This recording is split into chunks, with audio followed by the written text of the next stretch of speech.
তো আমার আজকের দুপুরের খাবার দাবার নিয়ে আমি চলে এসেছি। একদম সিম্পল, দেখো আজকে কিছুই করিনি। আজ বানিয়েছি একদম হালকা পাতলাভাবে আলু দিয়ে চিকেনের ঝোল, আর করেছি ভাত, সঙ্গে দিয়েছি স্যালাড, আর এটা দিয়েছি রায়তা। বলো দেখি এটা কিসের রায়তা? থাক, আর চাপ নিতে হবে না বাবা, এমনিই ছুটির দিন, সবাই একটু খেয়ে দিয়ে আজকে সবাই আনন্দ করার দিন। তো আমি বলে দিচ্ছি, এটা হচ্ছে পেঁপের রায়তা। কী হয়েছিল বলো তো? পেঁপেটা তরকারি বানানোর জন্য নিয়ে এসেছিলো, কিন্তু কাটার পর দেখি পেঁপেটা লাল হয়ে গেছে, মানে না পাকা না কাঁচা, এরকম লাল লাল হয়ে গেছে ডাসা।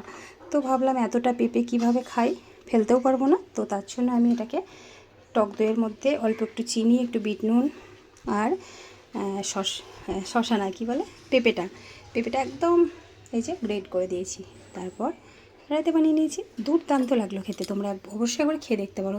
এর মধ্যে একটুখানি চাইলে গোলমরিচের গুঁড়ো দিতে পারো, কিন্তু আমার যেহেতু একটু ঠান্ডা লেগে মুখে ইনফেকশান হয়েছে, ঝাল খেতে পারছি না, তাই দিইনি। তো এইটুকুই, সবাই খুব ভালো থেকো, টাটা।